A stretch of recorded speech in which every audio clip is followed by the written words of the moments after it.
अस्सलाम वालेकुम स्टूडेंट्स जी। अब हमने पढ़ना है जी फर्स्ट लॉ ऑफ थर्मोडायनेमिक्स। ठीक है जी। फर्स्ट लॉ ऑफ थर्मोडायनेमिक्स जो है it is also known as law of conservation of energy. Law of conservation of energy. ठीक है जी। और ये डेफिनेशन आपने बुक में पढ़ी हुई है। According to this law energy can neither be created nor be destroyed but can be converted from one form to another form. यानी कि एनर्जी को ना तो हम डिस्ट्रॉय कर सकते हैं, ठीक है, ना ही हम जनरेट कर सकते हैं, बल्कि एक फॉर्म से दूसरी फॉर्म में हम कन्वर्ट कर सकते हैं। ठीक है जी। और उसके बाद फिर आपने इसमें जो है वो बताना है कि according to first law thermodynamics, ठीक है, एक आप बनाएंगे इसमें सिलेंडर। ठीक है जी।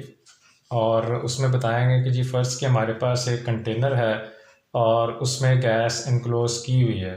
ठीक है जी। और इसके ऊपर पिस्टन लगा हुआ मूवेबल।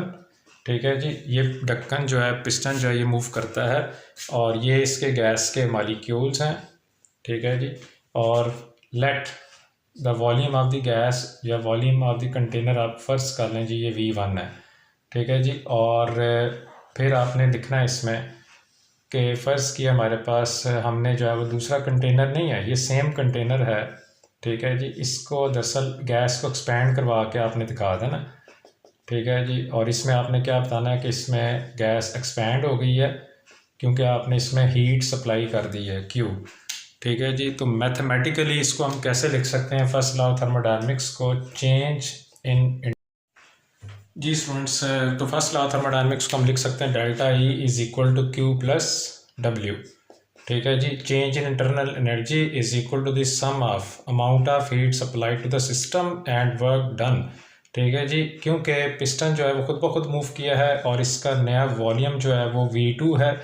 ठीक है जी। तो हम इसको जो है वो work done by the system हुआ है, तो हम इसमें लिखेंगे जी वर्क डन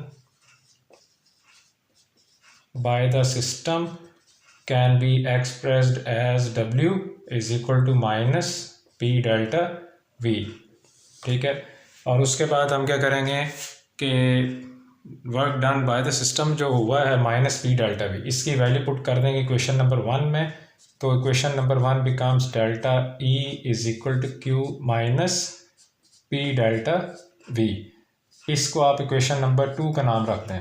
और फिर आप ये लिखेंगे कि क्योंकि हम इसमें चेंज इन इंटरनल एनर्जी पढ़ रहे हैं, ठीक है, तो फिर यहाँ पे एक छोटा सा नोट लिखेंगे कि in order to study delta E keep the volume of the system constant. Keep the volume of the system constant. इसका मतलब है that is delta V is equal to 0। तो फिर आप लिखेंगे इक्वेशन 2 बिकम्स, इक्वेशन 2 क्या बन जाएगी, इक्वेशन 2 बन जाएगी जी delta E is equal to Q minus P, delta V की वैल्यू 0 आ गई तो delta E is equal to Q। ठीक है। इसको हम ऐसे भी लिख सकते हैं delta E is equal to QV। ठीक है। ये इक्वेशन नंबर 3। तो ये चेंज इन इंटरनल एनर्जी की डेफिनेशन है जी। ठीक है। और इसमें आपने क्या बताना है, change in internal energy is equal to the amount of heat supplied to the system और small v means at constant volume। जी स्टूडेंट्स, अब इंथाल्पी जो है, ठीक है, ये क्या होता है, इसको आपने लिखना है जी total heat contents of a system।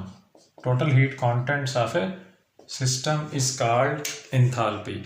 ठीक है जी। इसको क्या कहते हैं जी, इंथाल्पी कहते हैं। अब इंथाल्पी जो है इसको मैथमेटिकली हम कैसे लिख सकते हैं, H is equal to E plus P V. ठीक है। H is enthalpy and E means internal energy and P V means pressure volume work. ठीक है जी। नेक्स्ट जो इसमें जो टॉपिक है हमारे सिलेबस में वो है जी इंथाल्पी चेंज। ठीक है जी। इंथाल्पी चेंज को रिप्रेजेंट करते हैं हम डेल्टा H से। तो ये इंथाल्पी चेंज जो है ये भी बुक में इससे नेक्स्ट लिखा हुआ है। ठीक है।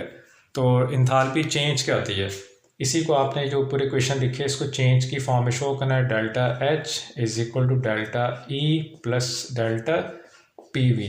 क्योंकि प्रेशर वॉल्यूम दोनों वेरिएबल्स हैं तो चेंज अकॉर्डिंग टू मैथमेटिक्स, ठीक है, दोनों वेरिएबल्स को आप एट अ टाइम स्टडी नहीं कर सकते।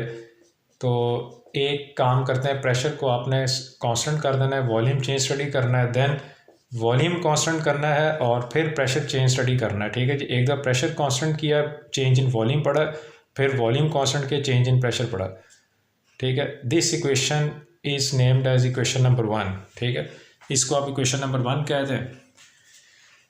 उसके बाद फिर आपने बताना है according to first law of thermodynamics, ठीक है जी। तो अभी आपने फर्स्ट लॉ ऑफ थर्मोडायनामिक्स पढ़ा था, according to first law of thermodynamics. इसकी इक्वेशन अभी आपने पढ़ी थी, वो ये थी कि delta E is equal to Q minus P delta V, ठीक है। इसको आप इक्वेशन नंबर 2 कर दें।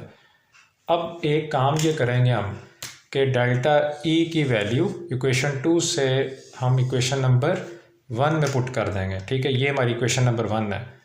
तो आप यहाँ पे एक लिखेंगे कि put the value of delta E